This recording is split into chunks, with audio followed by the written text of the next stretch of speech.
Secret Origins Podcast, Episode 14.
Hello and welcome to episode 14 of the Secret Origins Podcast. We have now gone unlimited. I am your host, DFG Mike, and joining me as usual is the headphone-throwing Lupus Convoy. Hello, sir.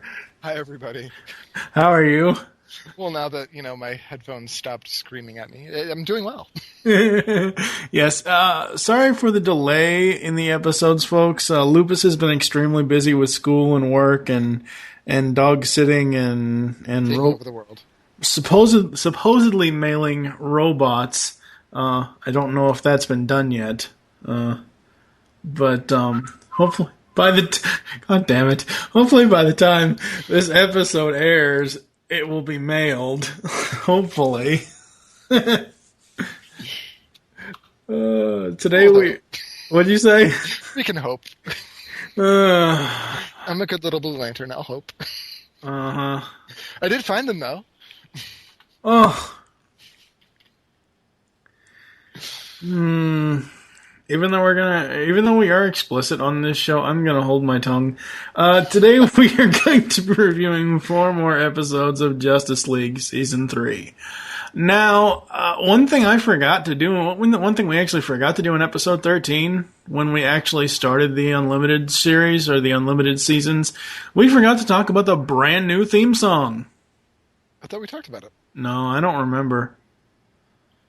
I don't think we did, because I listened back to episode 13, and because normally where we would talk about that would be, obviously, here in the intro. And I don't remember. Was it episode 12 when we were doing a review of season 2? No, it might have been. I don't know. It might have been something that we did off air. Yeah, it might have been. I think so, but yeah. What do you think? Okay, so I'll admit that I fast-forwarded through most of season 1 when it came to the opening. Yeah. I mean, who hasn't? If you've got it on DVR, you're like, okay, yeah.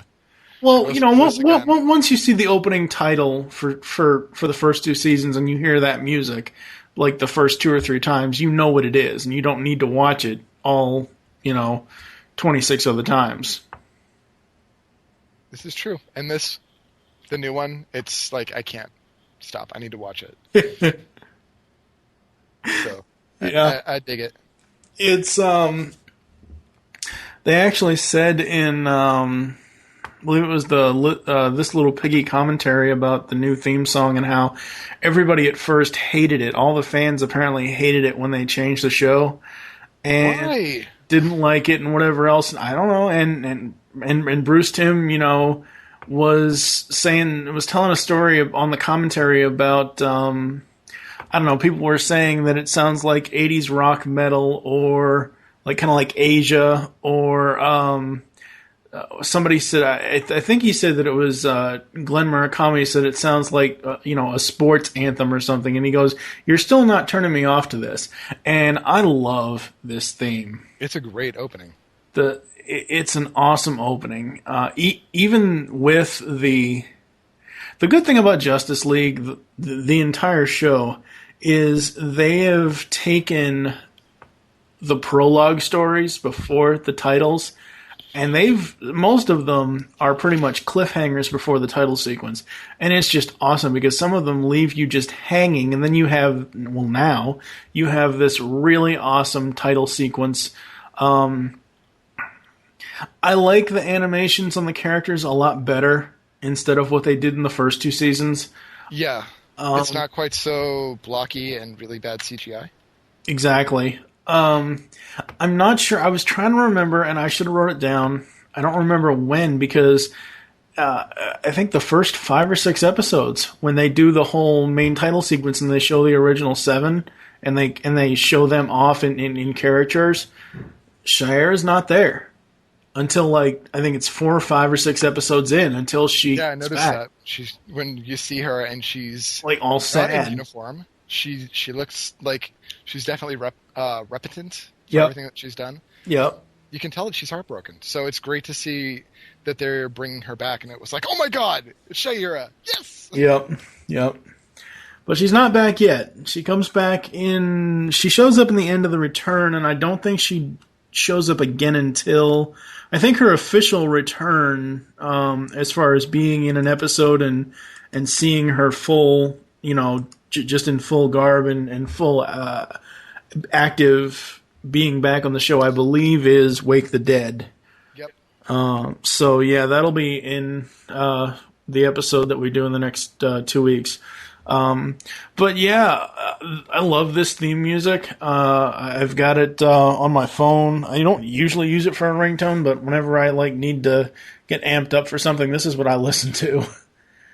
It is pretty badass. Because it is just, yeah, it is, and the ending is awesome. It's like dun dun dun dun dun dun dun dun dun, and then it has this kind of like it's kind of like godlike thing, obviously, because the final shot of the title sequence is the big 3.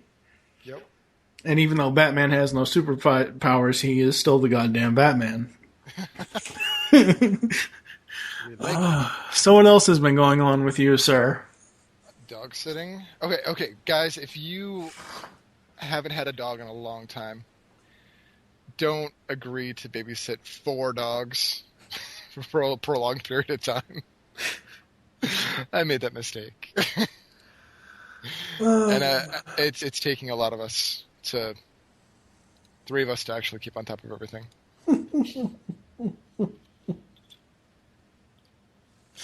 So yeah, it's an eye-opening experience, and it doesn't dissuade me from wanting a dog. It just makes me sure that I only want one. I'm too lazy. Like, my mom has a dog and everything, and I help my mom out the best I can and stuff. But it's like I'm just too lazy to have a dog.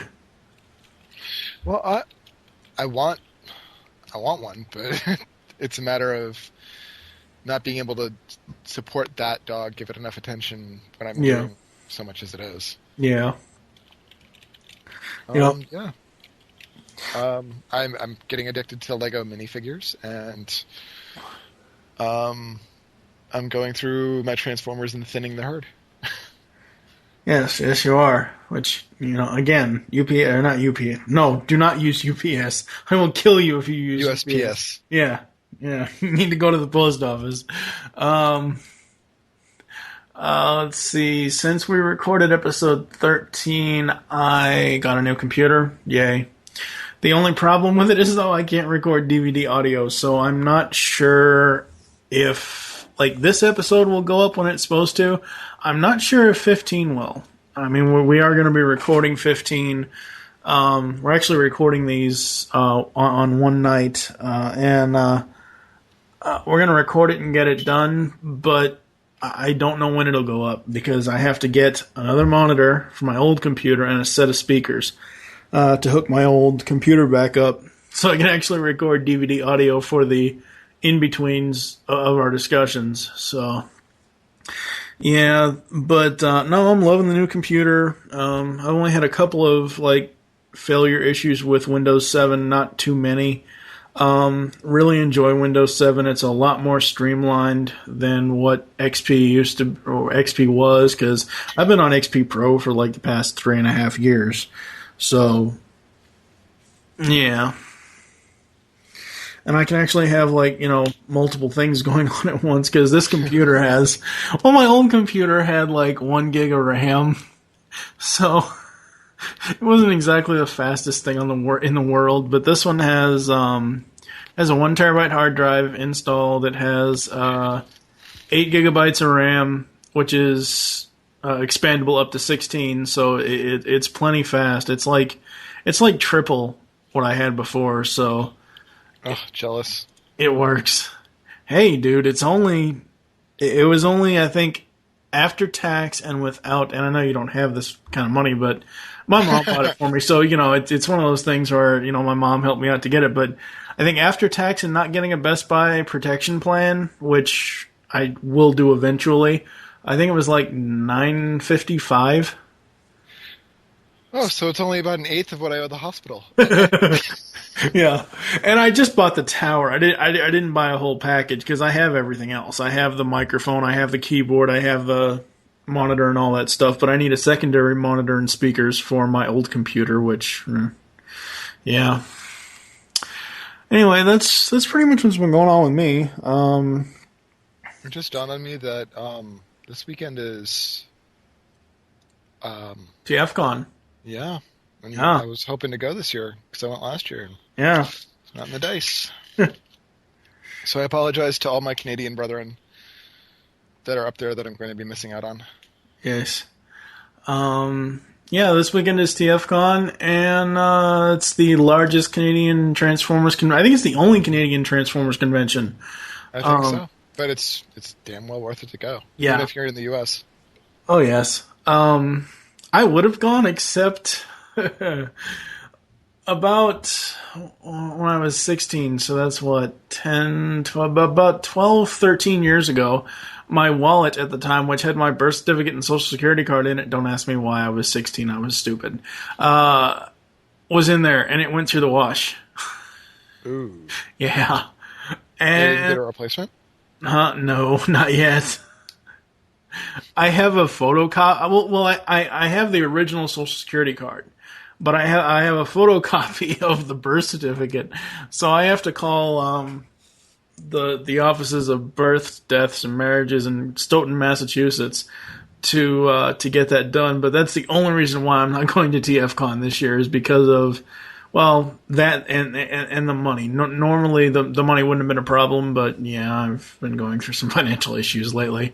But no, I would love to go to that. That would be so awesome. It is. It's a definite different experience than one at a BotCon. Yeah. It's a lot more down to earth, smaller.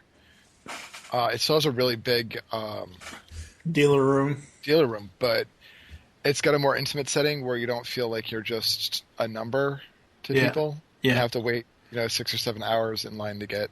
Well, the differences between the two are BotCon is run by a jerk who doesn't really care about Transformers. He's more in it for the money. And TFCon is run by fans. So. I will agree that there's a difference that way. I will say that, one's official and one's not. I think if you want to keep it successful as a business, you need to have someone that's going to be cold-hearted about it. Yeah, I guess. Yeah. Speaking of TFCon, I just recorded, and it's already released now, Toycast. Even though it's not back yet, we won't officially start releasing, full-on episodes again until August 13th, but we're going to have 2 little special episodes in the month of July. We just released episode 61, Rodcast, where actually I don't know if you work with him on TFW or not, but Drew Iden, Proto-Man, and I He is one of our, he's on the other team. Oh, okay. See, I don't know what, I know you're on the even team, aren't you? Yep. I don't know who else is on the even team, so I wasn't sure if he was on your team or not. But yeah, it's like the 3 degrees of TFW. Yeah, exactly. he's on the even, or he's on the odds. I'm on the even, and D-Fuzz is the link between us because he covers both of us when we can't be there. Which unfortunately he has been covering me a lot because of work and school. Yeah. So yeah, I think it's time to get into some episodes today.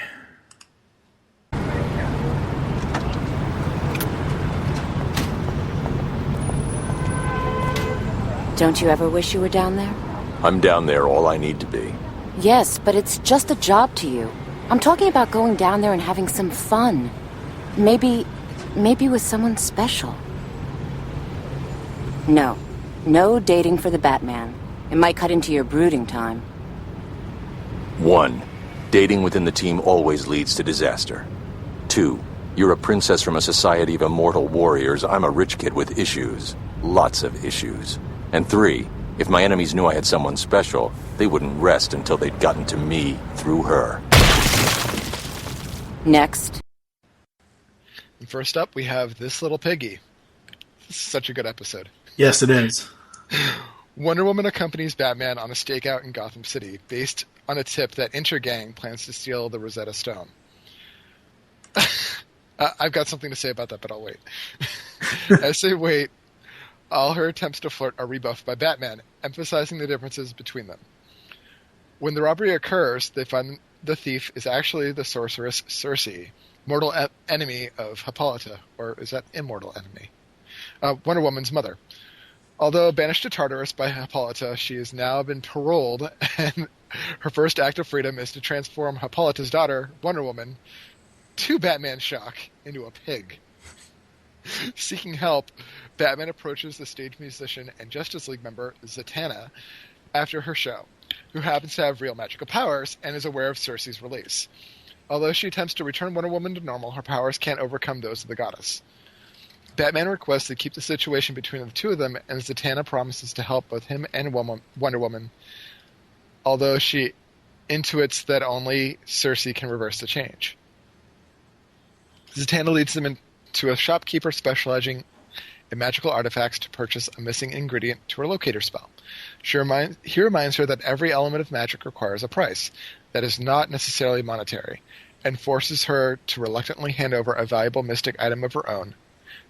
Despite the potency of the spell, Circe proves too powerful to be found so easily, and because of the spell's flashiness, the transformed Wonder Woman escapes. Batman and Zatanna give chase, but not before she takes back her mystic item.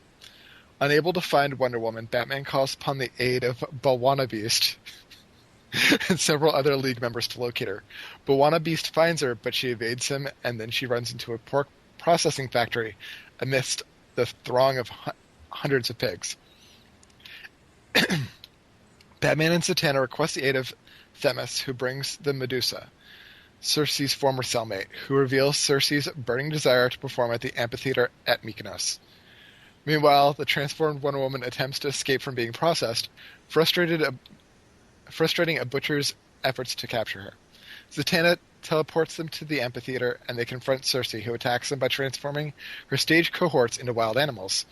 At the same time, the transformed Wonder Woman is caught, tied up, and put onto a conveyor belt towards a processing machine.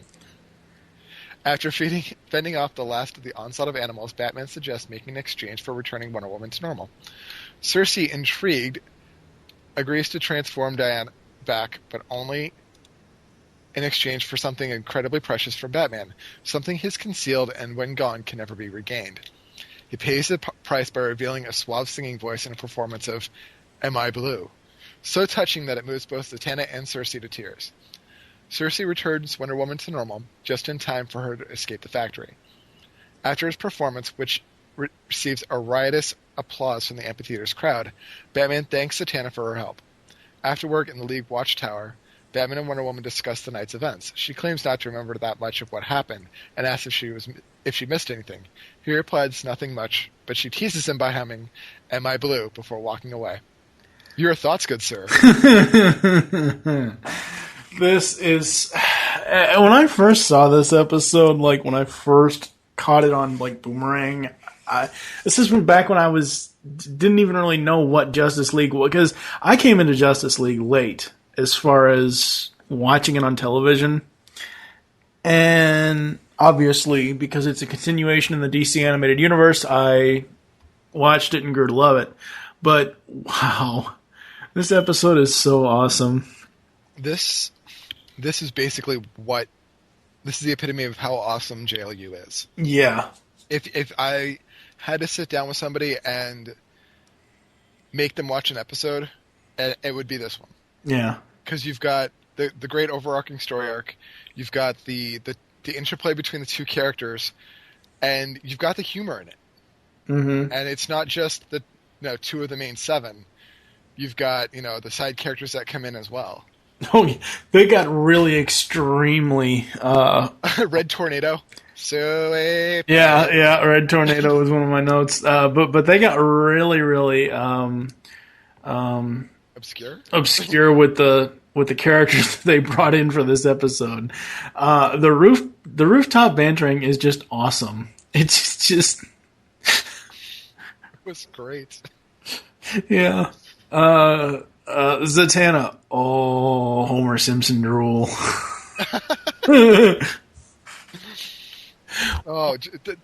What he was saying, like rebuffing her. Mm. And the fact that she's still going to hold her own in a conversation with him. Like, first off, you're the princess of a lost country. I'm a rich kid with problems. Lots of problems. Oh, issues. Lots of issues. Yeah. And then he says, like, the one thing that every superhero thinks about, if I'm in a relationship, my villains find out about this. They will use her against me, and, I don't want to cause that sort of pain to somebody. And she proceeds to crush a gargoyle with her bare hands. Yeah. Next point. Yeah. Yeah, that was so awesome. Wonder Pig, dun dun dun. Did they actually say that in the series, like Wonder Pig? No, they don't. But everyone thinks that. Well, actually, they don't actually say it in the cartoon. However, there is a Batman JLU figure that comes with Wonder Pig. I actually got it for Michael Sims over at Earth 2. Huh? That's awesome. Well, I got it for his birthday was it last year? I think it was 2 years ago. He mentioned something he would want a Wonder Pig toy. And I was like, okay. And he said something about he saw it at Target. So I went on Amazon, or I don't know, it might have been eBay. And I was looking for it. And there is a JLU Batman figure that comes with an accessory of a little Wonder Pig. That's awesome. Yeah.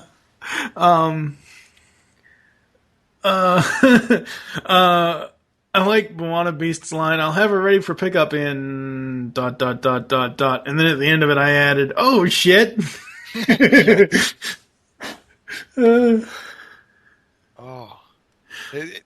This is such an awesome episode.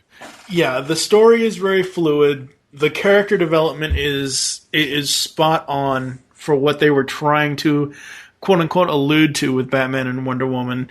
There was no alluding. Well, you and your pointy-eared boyfriend. Yeah, but they never come out and say it. But it was well. The thing is, though, Bruce Timm has said that they hinted at it. Will they? Won't they? Kind of. It's not like John and Shira where they were a couple. And will be a couple, as we'll see later on. That's yeah. I hereby say that this is the JLU musical episode. Oh yeah. Oh yeah. They did this before Buffy, probably, or at least before Dr. Horrible. So yes, this. Let's see here. Don't look at her directly. Ooh, oh my God, Medusa. She got ugly. I was surprised at the hair, though. The hair is cool because the snakes are constantly moving. Yeah. That was pretty awesome. They're kind of limp. Yeah, those are really nice. Yeah, that was my next note. Even though I hate snakes, they look cool animated as her hair. Freedom in 4010, ring-a-ding. Ring-a-ding-ding. I will say that I'm a geek enough that I've seen this episode so many times that line has been stuck in my head. And sometimes at work when something goes wrong, someone will be saying something to me. I'll be like, yay, freedom in 4010, ring-a-ding-ding. And nobody gets it, but it's just one of those lines that you can't help but go, yes, that's awesome. Yes. Something that when gone, you can never get it back. Something so shattering, just by the scowling of Bats' eyes that this is going to be so good. And then, of course, Batman sings. And it's not what you think.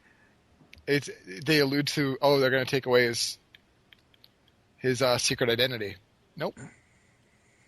Oh no! I knew they would never do that though. But if you're new to it, you don't know.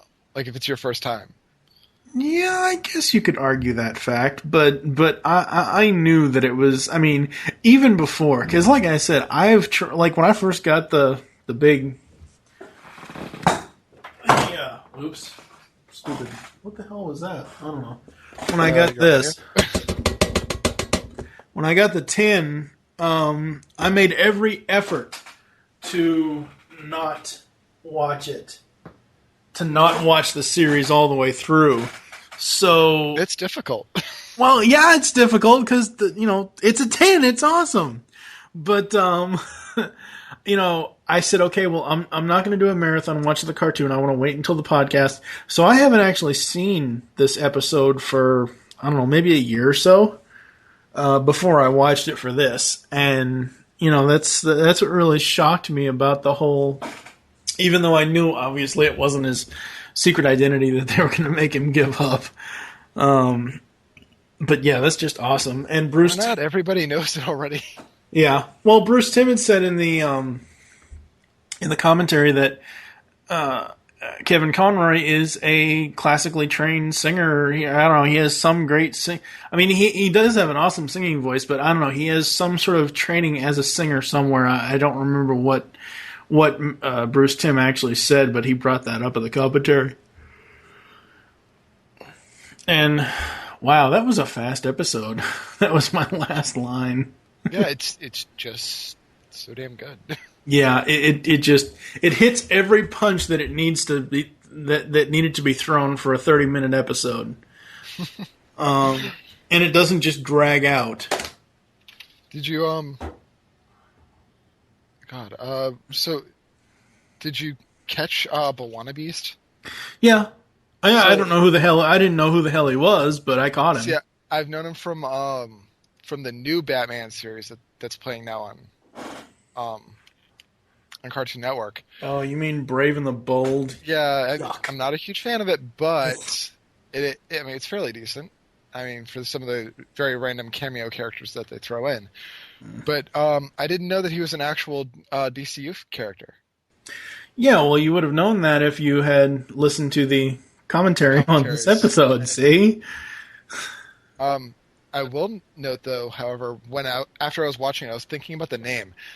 And I'm not a huge fan of the character, so the snarky side of me came out, and I'm like, if you reverse the name, Beast Wannabe, it kind of makes sense. I was very surprised to see that they weren't that they didn't use Animal Man, though. He would have seemed a more logical character. At least more normal character, anyway. Well, I'm not sure. I'm sure they just needed something that, and again, I'll go back to the commentary from what Bruce Timm said. They basically just needed, one of those very obscure leaguers that. Yeah, but Animal Man's pretty obscure too. Okay, well, see, I don't know. But I mean, well, see, I think they wanted to use Bawana Beast's power. His power is he can actually turn into the animals, can he? He can talk to them. Oh, he can talk. No, he can talk to them. He has some. No, there was some sort of special power he had that they didn't actually that we didn't actually see in this episode. Wasn't there? Mind controlling and merging any two animals together. Okay. Yeah, that's what the DCAU wiki is saying. Go figure. Yeah. I'm going to take this fish and this bird and wham. Yeah. Apparently, Bawana is Swahili for master. So he is a beast master. Oh, yeah, that's true. So the synopsis that we actually read, for those that don't know Greek mythology, Themis is the name for the deity or embodiment of justice. which actually was saying, for what you and your league have done in my name is a great thing. So that was kind of a nice little nod as well. Mm-hmm. I love these little Greek throwbacks. Okay, so some background information on some of the characters. For those that don't know about Medusa, her and her family, the Gorgons, were they were touted as being more beautiful than the gods themselves. So the Greek gods being very possessive of their titles, let's put it that way. Aphrodite herself got pissed off and turned them all into very, very hideous monsters. And with Medusa, if you looked at her directly, you turned to stone. I'm sure everybody knows this, but how horrible would it be if you're in Tartarus, the Greek underworld, and you're watching some hero cut off your head and then run around doing adventures, turning people to stone by pulling your head out of a basket? Like, really, that's just adding insult to injury. We'd like to cover Zatanna, which was awesome. If you read Blackest Night, JLU, there's a fight between her and her father, who's undead, and they're casting magic back and forth, and it's all backwards, so it's kind of a mind boggle to read and try to get it right. And after all this, I guarantee that Diana is going to go vegan. She's never going to touch another pork product. Yeah, so what a great date, huh? You're going out to go see the Rosetta Stone in a small little dinky museum in Gotham. Now, wait a second. They weren't technically on a date. They were on stakeout. Okay, they're superheroes. That's a date. Dude, they were on stakeout because Intergang was supposedly supposed to steal the Rosetta Stone. This is Batman. That's a date for him. Oh, jeez. Come on. So wait a second. You remember that picture I put it on TwitPic with Superman and the Batmobile on stakeout? That was so you're telling me that Batman and Superman are now dating? They have a bromance. Oh, damn. Yes. Every /fic girl is going crazy right now. Oh, who am I kidding? They probably already have. But anyway, so I do hold up a little bit of issue with the fact that it's the Rosetta Stone at Gotham, because people that don't know, there's a lot of controversy over who really gets to own the Rosetta Stone, if it's Britain or France, and it doesn't leave Britain usually. But if people are really interested in the Rosetta Stone, I'd suggest looking up HowStuffWorks.com and their podcast. They have one on the Rosetta Stone, and it's really awesome. And I actually heard it prior to watching this episode, so I was like, what? Huh? So yeah. Now let me ask you, does the Rosetta Stone, like a lot of nationally or internationally famous pieces of art or history or whatever, they go on tour, so they're not always in the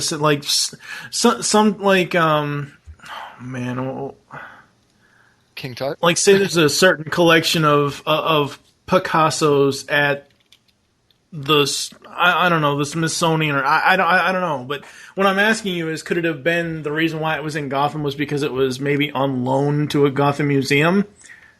I'm not sure, but I don't really think that is one of those that would go out, because it's so damn heavy. It's so damn big, and there's a lot of contention over who actually owns it, because there's a fight going between Britain and France, and Egypt's kind of going, hey, that technically is ours. It used to be, it came from our country. Could we have it back? So I'm not sure it's one of those things that would actually go out. Yeah, that makes sense.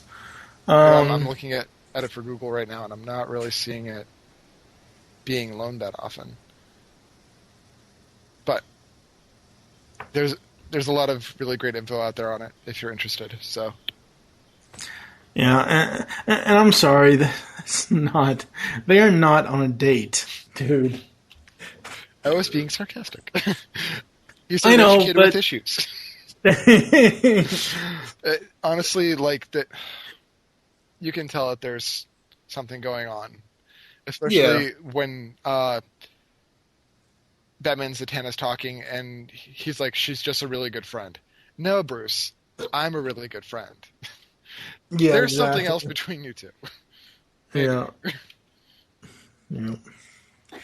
Do we have anything else on this one? Not really. I'm not sure if we covered everything, but I don't know. Oh, yeah. The items that she's using for the spell, Puppet, a mummy hand, salt, an ankh, and a chimera scale, and candles. I'm looking at that from an actual study point of view. I'm going, what exactly is the mummy hand there for? Okay, I can get the Puppet, a locator spell, try to latch onto her, maybe. But what is up with the chimera scale and the mummy hand? The mummy hand probably wants to cop a feel, so I guess I'm not exactly sure what it's supposed to represent, though. And although we did have that nice little run through that we read off the DCAU wiki, I will say, however, that it wasn't an artifact; it was a silver Ming Dynasty coin. So it's monetary value, but she did end up getting it back in the end. Yeah, by saying refund backwards. Yep. Oh boy, this is. They didn't actually intend on having 3 comedy episodes in the first season of JLU or the 3rd season of Justice League altogether. But it kind of happened that way, and they didn't really want to have them back to back to back. But it kind of happened that way. You have this one, kids stuff, and what's the other one? Crap. Maybe, I don't know, maybe Greatest Story Never Told. I don't know. I know there's points to that one. Yeah, but I mean, there's 3 comedy episodes in this first season of Justice League Unlimited, and obviously the This Little Piggy and Kid Stuff are 2 of them. I don't remember what the 3rd one is. I'll have to go back and watch the commentary to hear what Bruce Timm said. So I guess we are going to move on. We have another guest, Inza. Would you prepare a place for him? Of course. Welcome. Are you all right? Fine. Although there was a moment when I actually thought John Stewart was going to attack me. Oh, I don't know about that.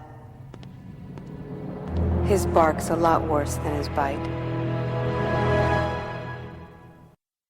Next up, we have The Return.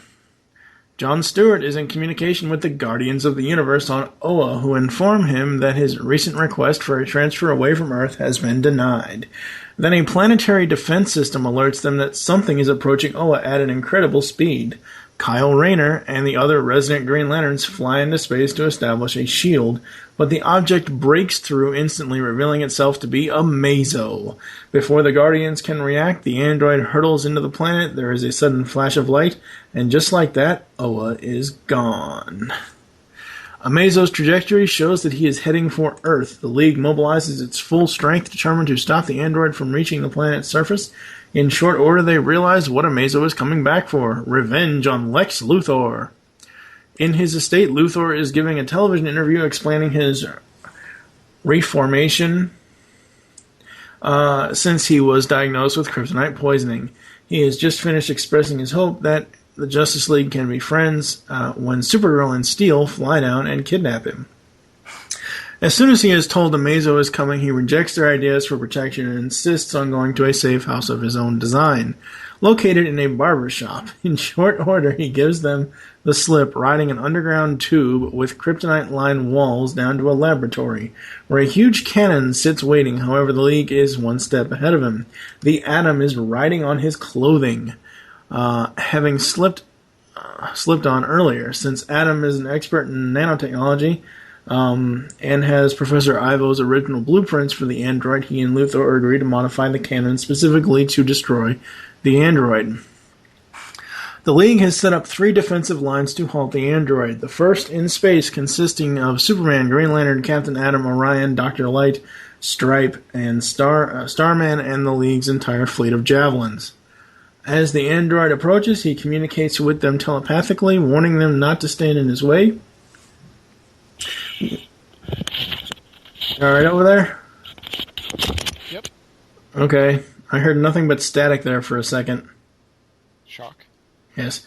When he refuses to turn back, the assembly unleashes a massive energy barrage, but Amazo shrugs it off, smashes through the entire line in moments, and continues toward Earth.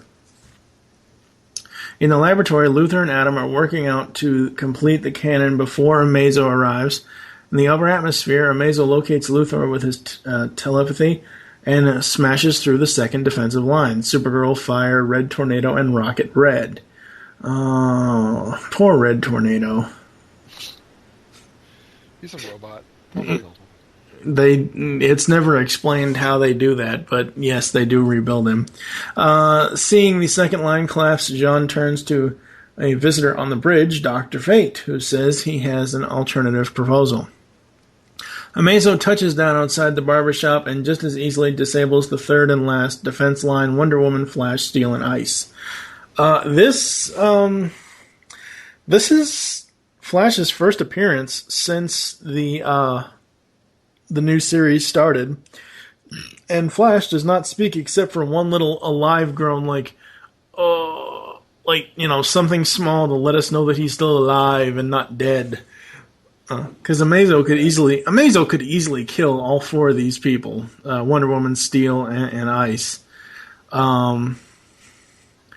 So the cannon is completed just before Amazo enters the laboratory, which he does just in time to receive the blast from it. Mildly impressed, the android indicates that the cannon might have worked a month earlier when he was still all nanotech. In space, Green Lantern revives to see Kyle and the other surviving Lanterns approaching. Kyle says their only option is to hit Amazo with a concentrated blast from all of their rings at once, enough energy to destroy half the planet along with the android.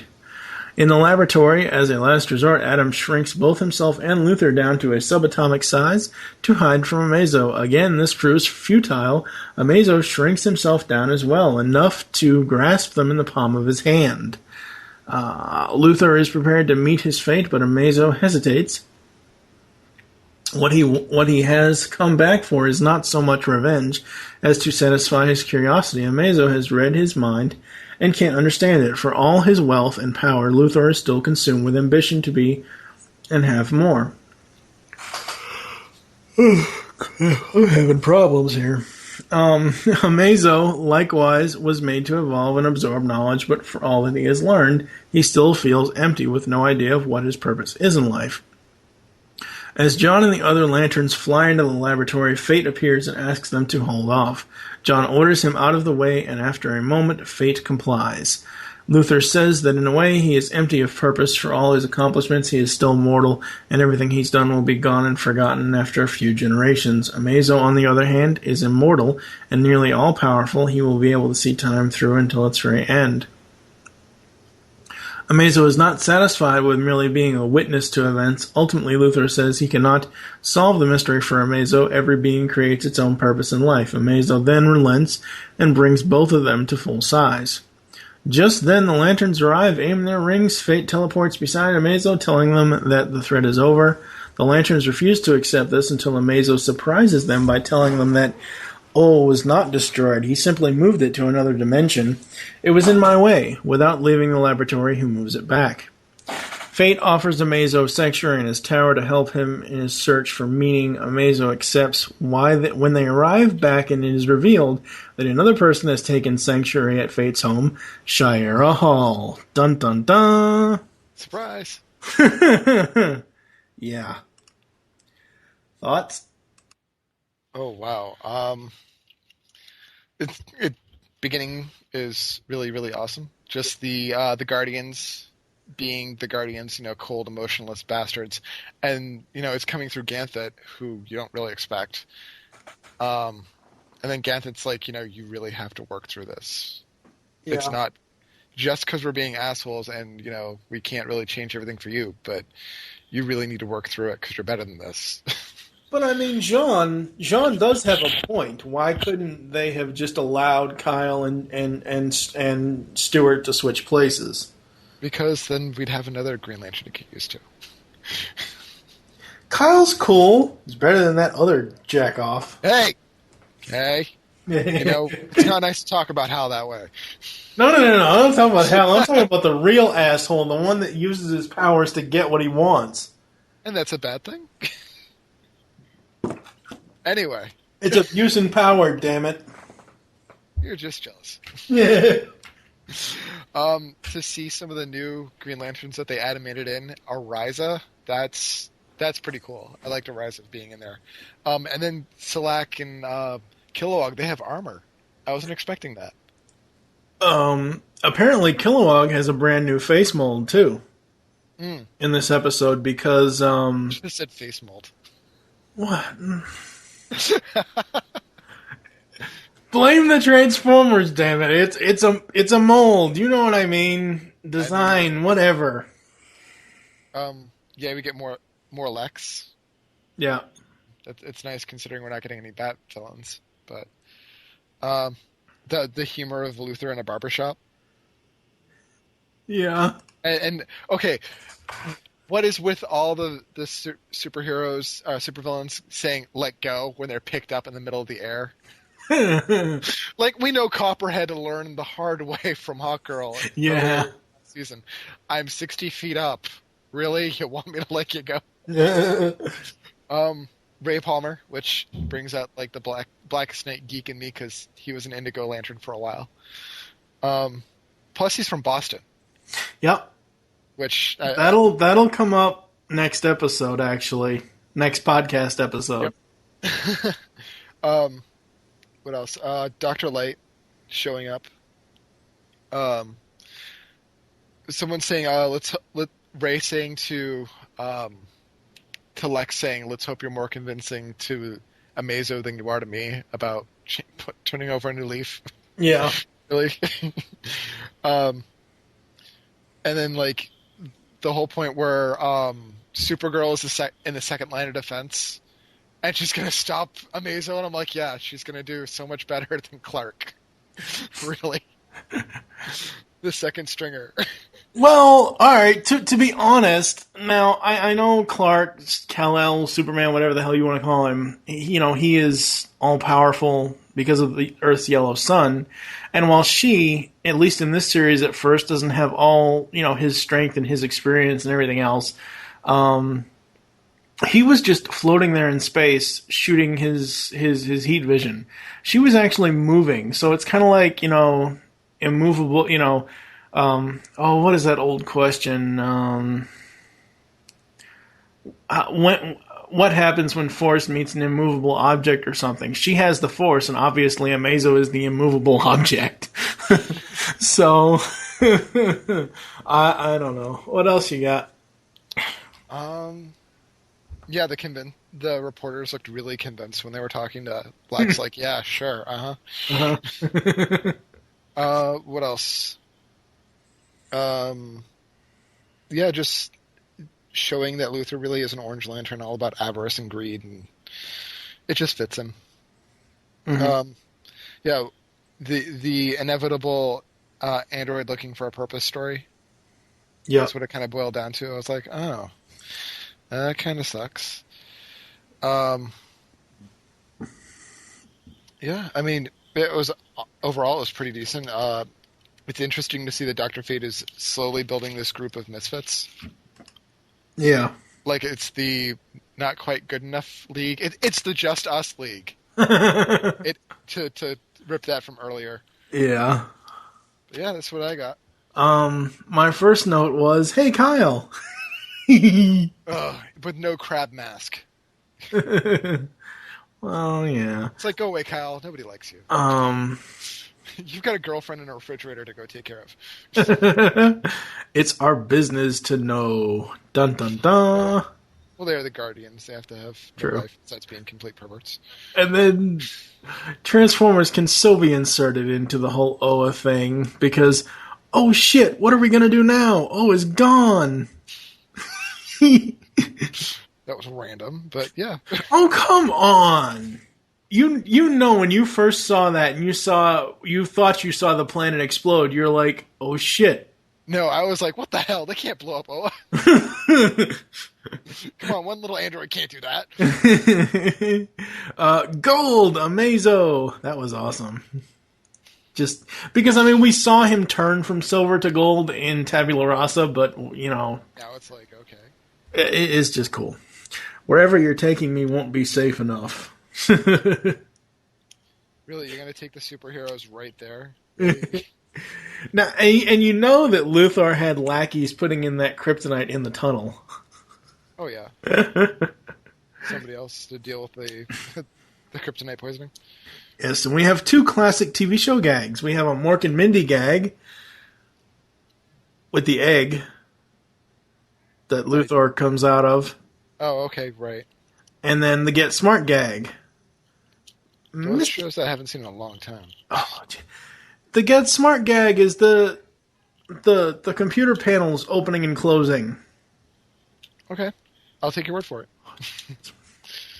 And then the Atom and the Atom effects, that was awesome. Ooh, Subatomic Universe. ... No denying Amazo, though. See, I didn't think he shrank small enough. Yeah. Should have quit while you were ahead. And lastly, I've got his bark is a lot worse than his bite. Ooh, Hot Girl's back. Yay. Yay! Shayura's back. Yay! Yay. Oh, yeah. This was an awesome episode on so many levels. First of all, you have the Kyle and the Lanterns and the Guardians that are on Oa. Secondly, you have all of these other heroes that show up in the different lines of defense. You have Rocket Red, and I don't even know that much about Rocket Red, but you know it was kind of cool to see that kind of a hero there. Red Tornado shows up. Fire and Ice, and Fire will show up later. We like Fire and Ice, but that's also because they're old JLI members. Yeah, but Fire will show up later in season 5 because a certain original member develops a crush on her. Wait, is it Wonder Woman? No. No. So it's a Flash because he'll hit on anything. Yeah, it's Flash. But yeah, this was just an awesome. And in the ending, you just don't. I mean, when I first saw the title of this episode, I'm thinking, oh, okay, well, obviously they're bringing Shira back, and not quite, but close. Yeah, but it like, and it teases it like it's like, oh. That's where, And again, I know you didn't listen to the commentary on Starcross Part 3, but I don't know if Bruce Timm did this on purpose, but he tells us in the commentary where she's going. He says, oh, she's hanging out at Dr. Fate's house. Look where we find her, Dr. Fate's house. So I don't know if they planned it. I don't think they planned it that way. It just maybe it was like, after they recorded the commentary, it was like, oh, well, this is where we can, whatever, I don't know. Pass her in? Yeah. Do we have anything else on this one? You have anything else? Have any issues about it? Or are there anything that's like out of line for Lanterns not to do? Or honestly, Oa didn't look like the current rendition of Oa. Well, and again, you got to realize this was done 4 or 5 years ago. Yeah, they were probably going off of old Oa, but it was just kind of like, that doesn't look like it. Okay. Yeah, it was nice to see. Okay, something that is kind of bothering me in the whole JLU that we've got going on. Fire and Ice aren't teamed up, but they are partners in the comics. Like they always fight together because Fire and Ice. Yeah. But yeah, in the entire series, they're not teamed up together in the same team. Well, yeah, but they're always called out at the same time. True. But they're not portrayed as teammates, yeah. Yeah. I don't know. So, I guess we will be moving on. I blew it! It's not too late. I can't do it! Yes, you can. You have to. Tracy, I'm a fraud. Do you know why I came back to the past? It wasn't a fight for justice. It was to get rich, be famous. I was a failure in the future, just like I am here. I'm not a superhero. Everything is about to be destroyed forever. And where are the other superheroes? Not here. You are. You're the only one who can do this. So do it. You okay? Yeah. You? I am now. That was pretty super heroic of you. Hey, all in a Judgment Day's work. Well, see ya.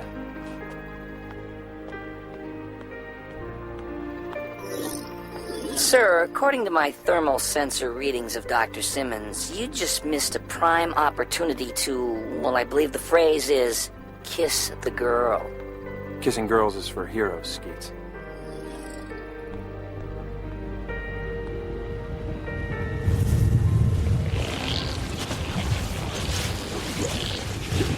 Nice work, elongated man. That was just about the slickest move I've ever seen. Hey, it was a team effort. I'm just glad I stretched in the right place at the right time. Back to normal, huh? Mordrew's magic was nullified when he lost consciousness. I thought I told you to stay on crowd control. I know, but there was this... I mean, you wouldn't believe it. It almost... Oh, forget it. You and I are going to have a little chat later. Up next is the greatest story never told. Booster Gold has a problem. Just one? He's a hero. You stole my line! Give me my thunder! Anyway, he's a hero from the future who can't seem to catch a break. Nobody seems to view him as a top-tier hero, and sometimes they don't notice him at all. Between getting snubbed by Jean for high-profile League missions and being mistaken for Green Lantern by autograph seekers, Booster is sick of being treated as a second-stringer. But he is a second-stringer. Mm-hmm. After practically begging Jean for more work, he is dispatched with the Justice League reserves to aid in the fight aid the first team during a battle with the powerful sorcerer Mordrew. Sorry. Sounds like Mordred. Yeah. He looks like Mordred, too. Yeah. However, upon arrival, Booster and Ralph Dibny, the elongated man, are relegated to crowd control duties by Batman. Booster and Ralph jaw for a bit about their perceived lower status just as Wonder Woman arrives asking for help, but only from elongated man. Booster and his robot sidekick cheerleader Skeets attempt to make the most of their position. However, the closest thing to action Booster finds is the rescue of a child's ant farm from a burning building. His reward for this is once again being called Green Lantern. However, there's an accident at the local Star Labs facility. A young and attractive physicist informs Booster that one of her colleagues was caught in a power surge while working on an experiment. As a result, the man is now a miniature black hole. Booster is excited by a chance to save the world and maybe even get the girl, so he and Skeets agree to try to stop the black hole with the special disruptor collar. But Booster becomes discouraged as his plans go awry for various reasons.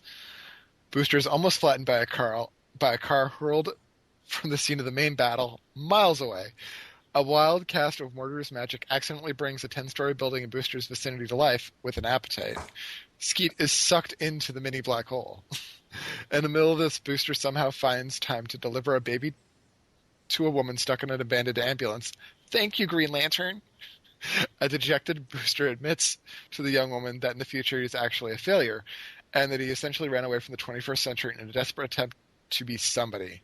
However, with an encouragement of his damsel in distress, Booster is able to attach the disruptor collar and save the world.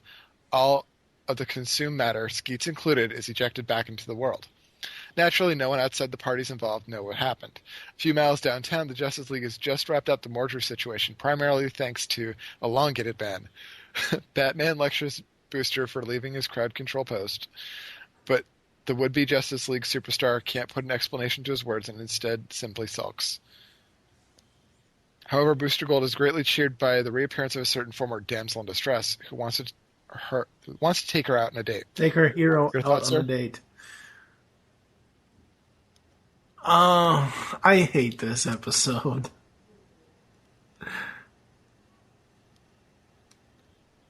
I didn't think it was that bad. I hate this episode. One of the reasons why I hate this episode is, number one, Booster Gold is an arrogant jackass. Well, yes. And this is my first ever introduction to Booster Gold. I've never read any of the comics, but just the way he was portrayed in this, it's just an ultimate asshole. Oh God, no, there's no. The one good thing about the Booster Gold story here is Skeets, because Skeets is voiced by Billy West. My next note was Star Trek reference. Energize, doofus. Yeah. Crowd control. You better do what the goddamn Batman says, boy. Don't just stand there, chum. Oh, God. Don't worry, that'll be back.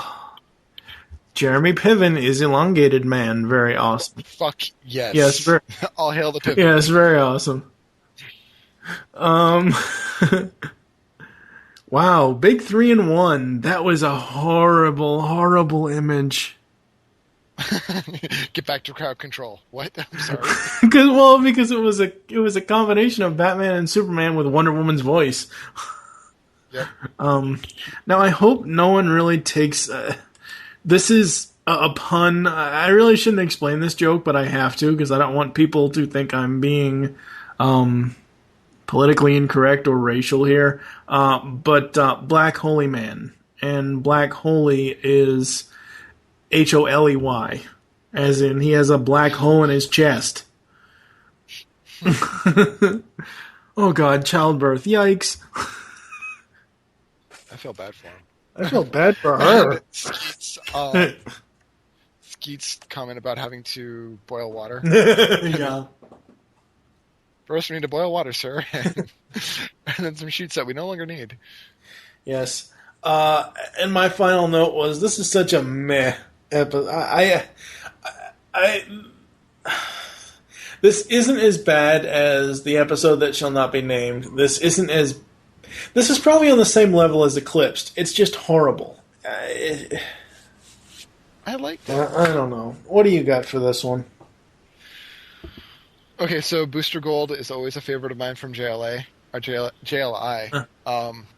And the whole three-way thing that he used to do with the original or secondary Blue Beetle, and Guy Gardner, who's the ultimate Green Lantern. Not. Yeah, but it was quite you.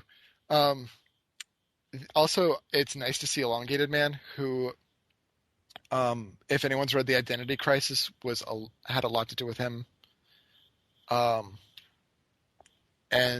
it was nice to see him actually in action.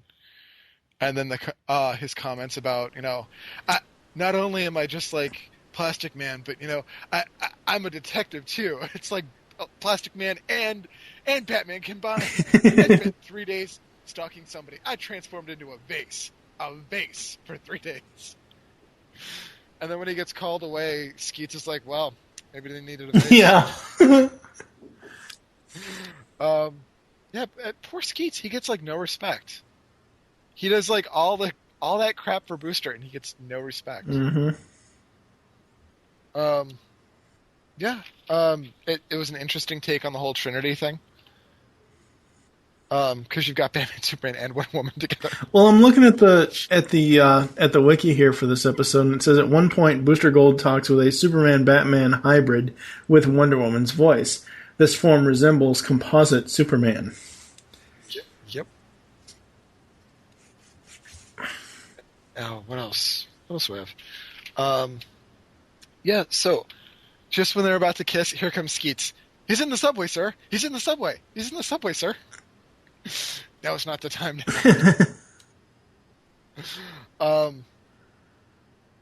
And when Skeet gets spit back out, the oh my god, it was full of stars. Yeah. That was awesome.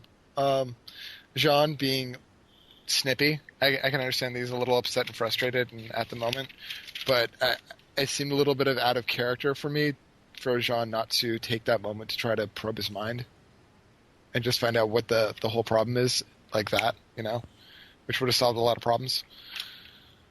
And why there were so many times when he should have been sucked into a black hole. Mm-hmm. Like, maybe he's flying backwards, I guess. I don't know. But like, it's sucking up a train, and there goes the train right past me, but I'm still standing still. Yay for selective physics. Yeah. And did the doctor, accidentally eat the paramedics? I think... the paramedics are ready to deliver the baby, they're running outside, then, ah! I think it was the black hole that ate them. Okay. Yeah, that's what I got. I'm just looking here on the wiki, and wow, I did not know, and I didn't, because the problem I have with JLU, and I think you mentioned this last episode, you don't like the ending credits anymore because of the teaser scenes. Well, because of the teaser scenes, and the only reason why I don't like it anymore is because I can't see the damn voice cast very clearly. So it's like, wow. But I'm looking on here, and holy crap, Lori Loughlin voiced Tracy Simmons, the doctor, the damsel in distress chick. And we all know Lori Loughlin played Carolyn Lance, a former Black Canary, and the mother of one of the main heroes in the short-lived show Birds of Prey. She was also Rebecca Donaldson. Oh, what the hell is Uncle Jesse's last name? Damn it. Oh, God. Damn it, what the hell is Uncle Jesse's last name on Full House? I don't remember. She played his wife on Full House. Oh, okay. So, yeah. But yeah, this episode is just, ugh. I didn't think it was bad. I mean, it was a nice little take to see what some of the other heroes are stuck doing. I would have liked if they would have gone with the original idea, though, and just said, to hell with you, Booster Gold, because the episode was originally going to focus on superhero Firestorm, but it was changed to Booster Gold, which I think is stupid, because I would have loved to have seen Firestorm in this series. Well, the question is, which Firestorm would it be? Hopefully. Because at that time, isn't it, Gen and the newer Firestorm? Whenever I think of Firestorm, I think of the one from Super Friends, so... Okay, so that's the old school. I don't know if that's the one they were going to use, and there is a link here on the wiki, but it just goes to his fictional character thing to the actual Wikipedia page. It doesn't actually say which episode he was going to be used in, but yeah, this is one of those episodes where I can watch it once and I will never watch it again. I didn't think it was that bad. I've watched it several times, and it's kind of nice. The one character that no one's going to believe, and he's actually doing all this stuff. Yeah, I just wish it was a less... And I mean, he kind of, he does have character development. I'll give him that. He does kind of, waif off the whole, oh my god, I need fame thing. Yeah, but at least for a little while. Just... no. When I think of epic Justice League episodes, this does not fit into an epic Justice League episode. It's a nice little... Okay, it was nice for me to see something on the side. Yeah, no, I mean, it's nice to see... I will agree that it's nice to see side characters. It is nice to not always be focused on Batman, Superman, and Wonder Woman. Or, GL or Jean, which Jean wouldn't even be focused on anymore because he's the desk sergeant or watch sergeant or whatever the hell he is up in the watchtower there. But, I do agree. It is nice to see the other, and that was the whole point of Justice League Unlimited, was to bring in all these heroes and have them go off on adventures, not just the original 7. So I do agree. I just wish it was somebody else other than fucking Booster Gold. Hell, I would have even preferred fucking Guy Gardner than fucking Booster Gold. Oh.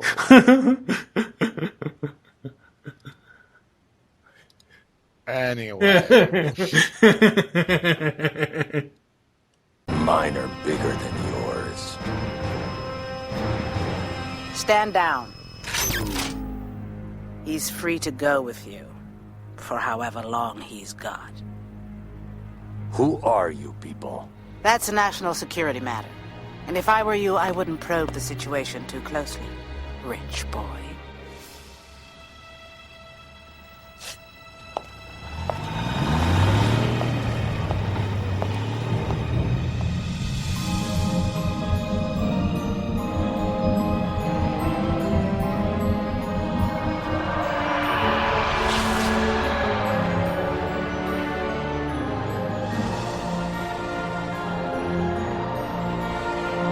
Welcome to the Justice League. And finally today we have Ultimatum. A Justice League team intervenes on an offshore oil rig when sentient magma creatures arise from the sea and attack the workers. Aquaman, accompanying them, has warned that such would be the result of drilling too deep.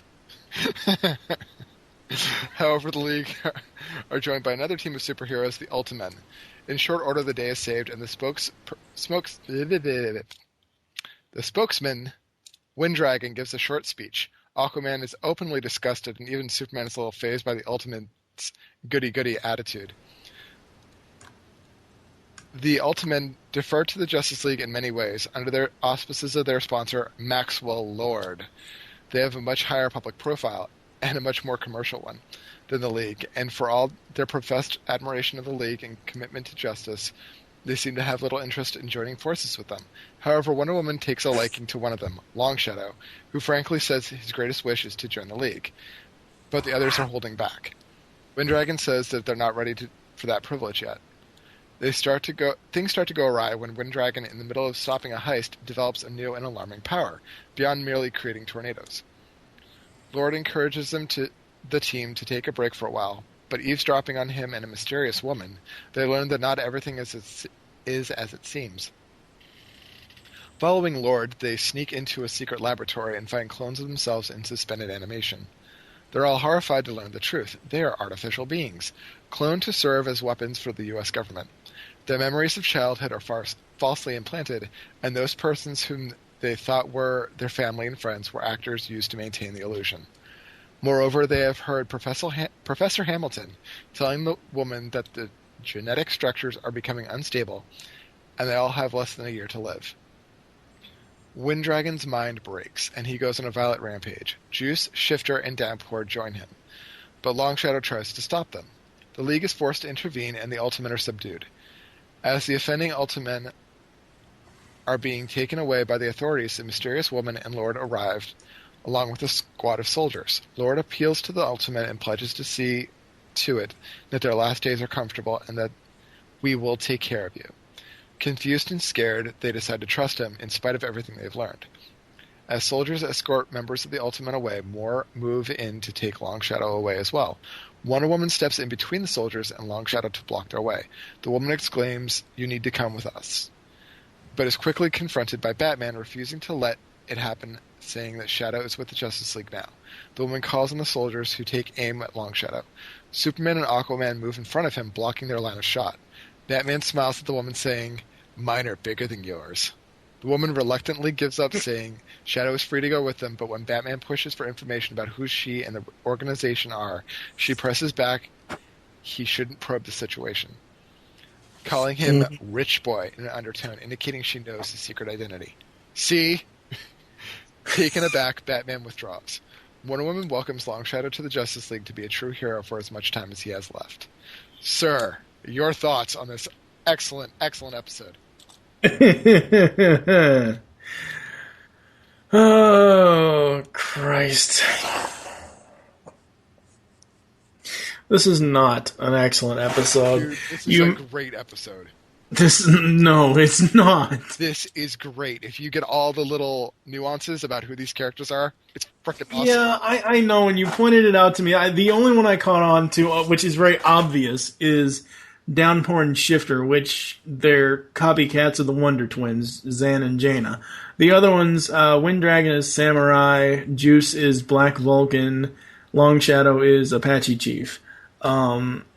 Which is all well and fine and good, but just the general gist of this episode, oh god, it sucks so hard. But it sets everything else up. I know, this is the first episode that technically sets up the Cadmus arc. As we all know, I take notes as I watch the episode, so my notes pretty much go from beginning to end. ETA is 2 minutes. Right behind you, Superman. See you there, Diana. That is such a nice 4-play or 3-play on the big 3. It's great. Yeah. The Ultimatum are here. Oh, not them again.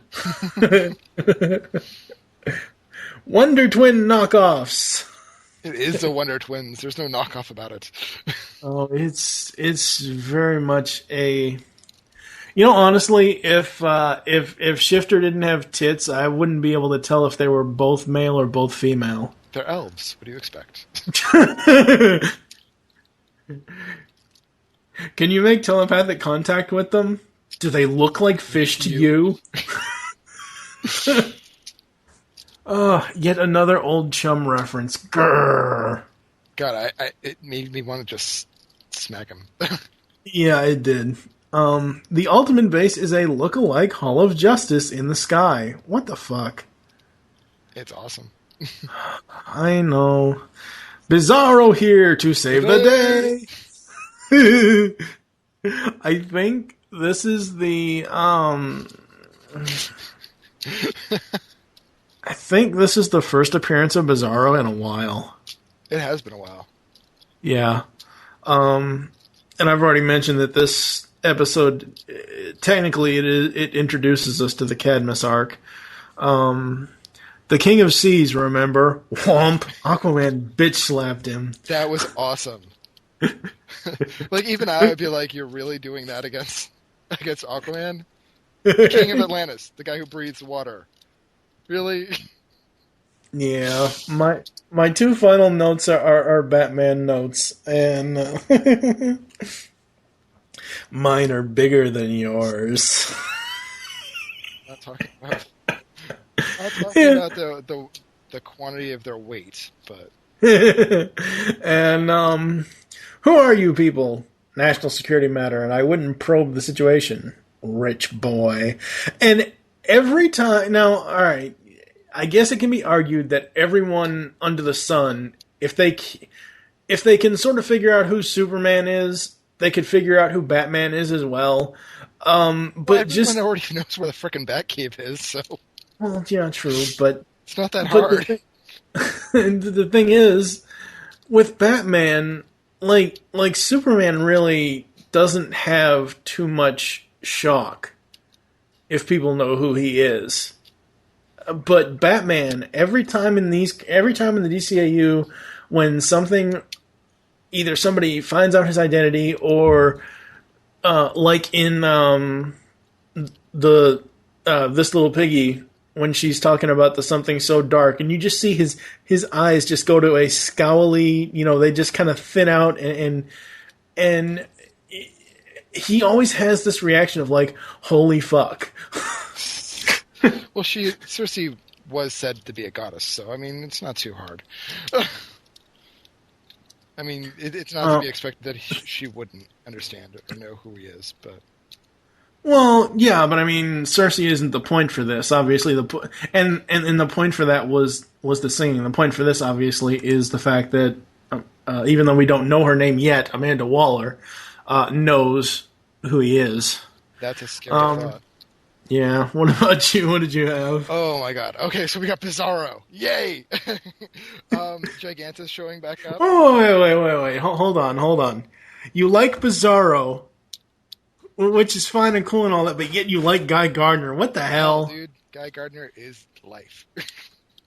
Okay, so I'm gonna tie this to Guy Gardner though.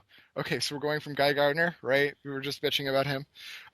Maxwell Lord. Holy fucking crap!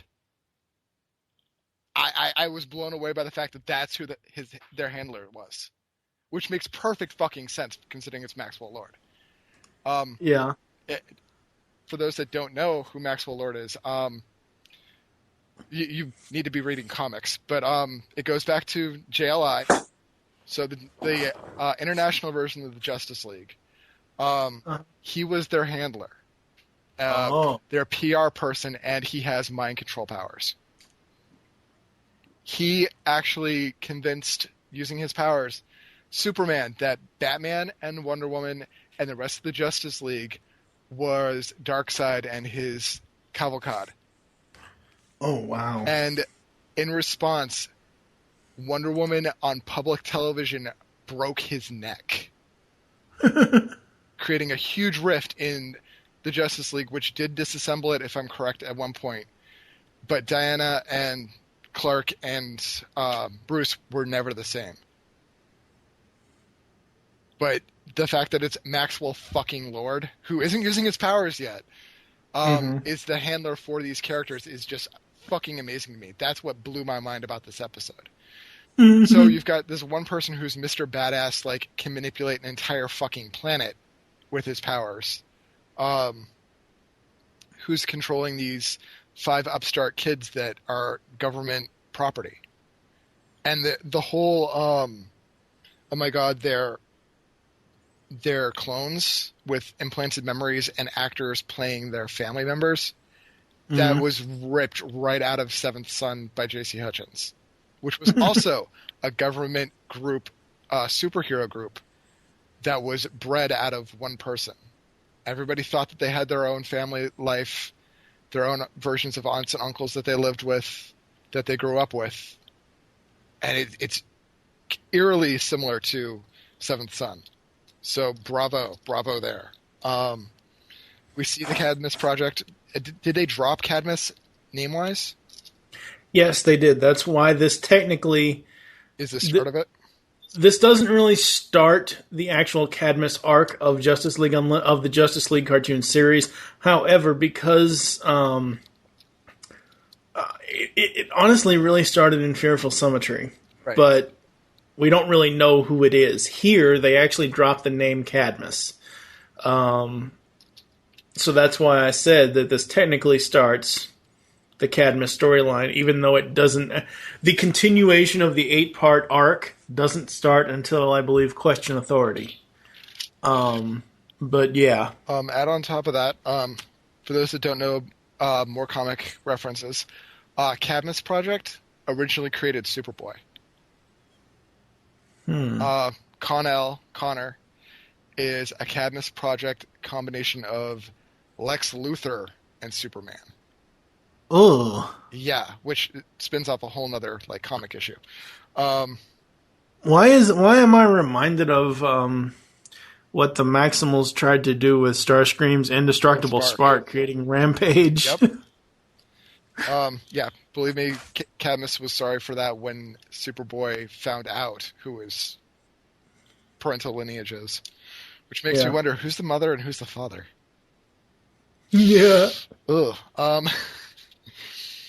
It was kind of nice to see Giganta again.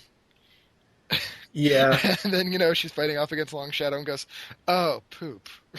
Yeah, I love that line. Not like, "Oh, crap." No, "Oh, poop." Very, like, 50s. Yeah. Which kind of goes along with the way that she's drawn. We see the epicness of Waller versus Wayne. Mm-hmm. It just starts here, and it just gets better and better. And see, the shippy part of me is going, Bruce and Amanda. Aw, such a cute couple. I mean, we know what happens at the end. So. Oh, God. I wish you hadn't have said that, because now I'm flashing to Lex Luthor kissing her in Superman Batman. Ugh. Oh, baby. Oh, baby. Ugh. Yeah, so when I saw it's not Livewire, is it? Yeah. No. What do they call him? Juice. Juice. That's such a horrible name for him. But then again, it makes me think of steroids. But yeah, I thought that was Black Lightning at first. Yep. Because I mean, African American, electrical, blue and yellow garb. It just made sense to me. But yeah, Maxwell Lord's still alive. I wonder if it's going to show. That's going to come back later. Yeah, it was just. Wait. You mean?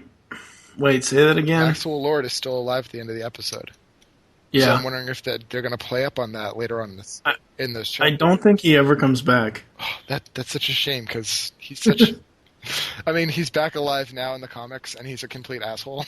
But yeah, he currently took the remaining members of Justice League International. So Captain Atom, Fire Ice, Booster Gold. I don't think Guy Gardner's shown up, but Power Girl.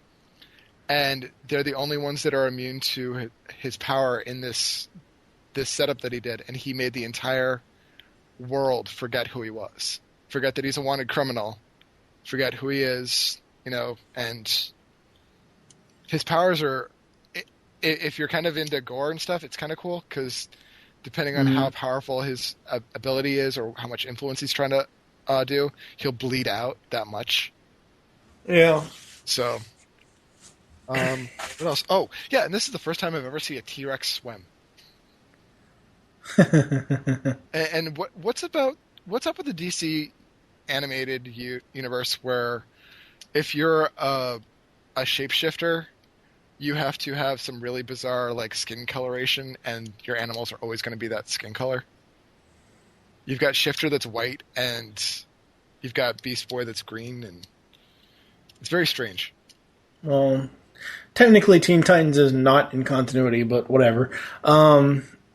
I don't know. I have no idea. I will say this is the most badass that I've ever seen the Wonder Twins, and I can actually take them as a threat in this. I can't. Well, I know there's the whole like, oh my god, you just tried to drown the King of Atlantis, but no, it's not even that. You drown. What I don't get is this dinosaur thing that she turns into, or whatever the hell it is, and then she's inside him as water. That just seems Twincest? wrong. Very ancestral, yes. I didn't really notice this at first, but the wiki pointed it out. The League members appearing in this episode were the same four characters that comprised the original Super Friends team: Batman, Superman, Aquaman, and Wonder Woman. Wow, great. Yes, there's a lot of Super Friends references in this episode, which I guess is what they were going for. Apparently, Dwayne McDuffie claims that the beast that threw itself against the bars is a nod to the Wonder Dog. It appears to be the same model as the Sarastone dog monsters in the Batman Beyond episode Ace in the Hole. And the extent of Aquaman's involvement with the League is uncertain. In Justice League: The Terror Beyond, the subsequent episode of Justice League Unlimited, Wake the Dead, it is at arm's length at best. But in this episode, he is shown sitting at the main conference table with other founding members and referring to the League as quote-unquote us. Well, he was going to be the new member. Yeah, but still, I don't know. What I found very interesting was, now I don't know, I'd have to look at, I'm going to have to look at Bizarro really quick here, but, because I want to see He was speaking normally, too. Yeah. That kind of threw me. Well, he's only in, he only has, one or two lines. But they were I'd do anything for my girlfriend. What are you going to do when your girlfriend has her boyfriend back? Yeah. Think that.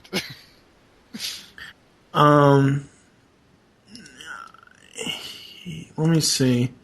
I need to see if he... His face wasn't as craggy as I would have expected. Yeah, I want to see, though, if... Who voiced him in... Oh, wow. That's weird. What's that? in the Superman the Animated Series, they credit Bizarro.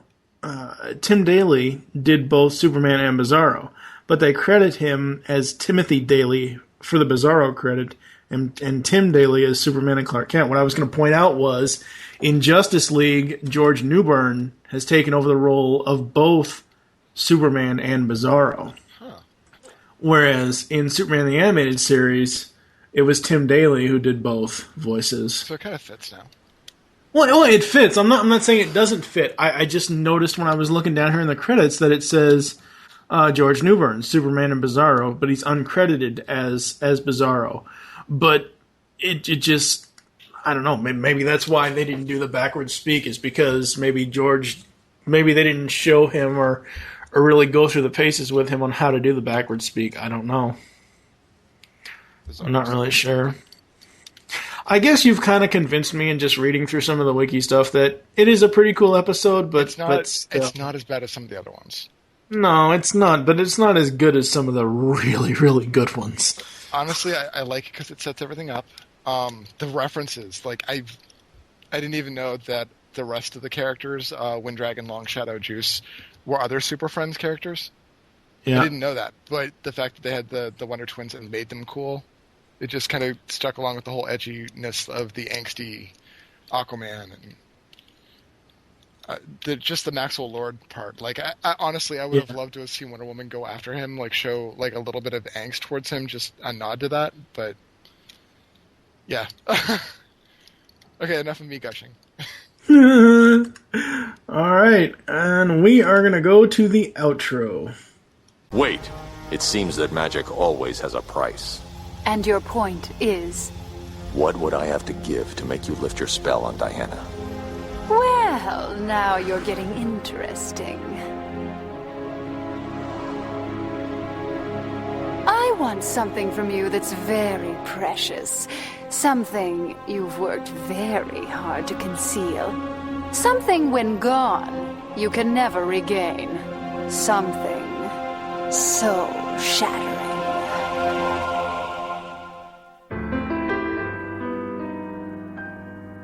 Am I blue?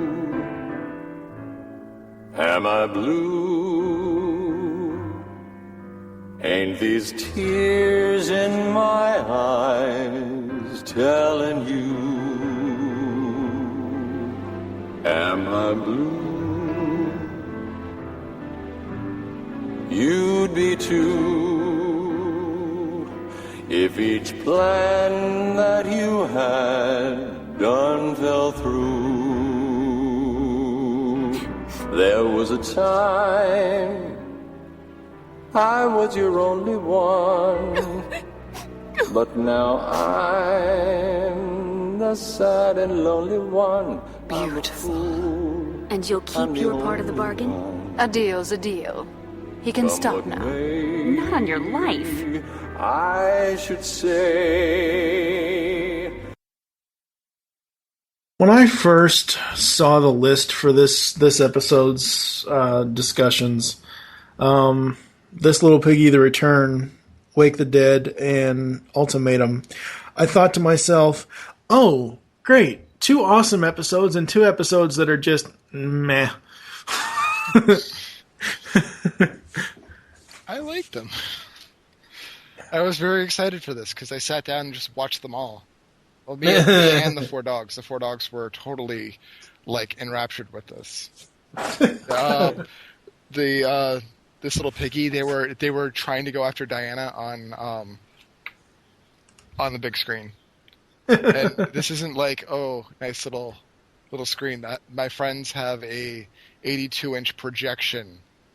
Nah. So I'm watching DCU on this entire wall of their entertainment room going, my God, it's beautiful. Oh, yeah. It'd look even more beautiful if it was on Blu-ray. Ah. Oh, you and your Blu-ray. I just have to throw that out there. I want to see the dirt on the animation cells. No, you don't. All right, so thank you for joining us here on the Secret Origins podcast. There are several ways to get in contact with us or leave feedback for the show. Visit the website, geekcastradio.com. Join the forums, protoconempire.com/nexus. Leave the show's feedback in iTunes. I still haven't checked that yet. I gotta go check that later. I don't think we have any reviews yet, though. Follow us on Twitter, Secret Origins, and TFG and Mike are mine. What is your Twitter name? Caminiti Style. CAMINITISTYLE. MOUSE. Become Become a fan on Facebook. Search Geekcast Radio Network. We hope you enjoyed this episode of the Secret Origins podcast and wish you'll join us next time when we will be reviewing. Technically, it's 3 episodes, but it's more of 3 stories. It's 2 more episodes and 1 story of Justice League Season 3, which has now become Justice League Unlimited. Those being Darkheart, Wake the Dead, and Once and Future Thing. Part 1, Weird Western Tales, and Part 2, Time Warped. For now, I am TFG on Mike with Lupus Convoy. Thank you for listening. Until next time. And truthfully, it's all still pretty much of a blur to me. Did I miss anything?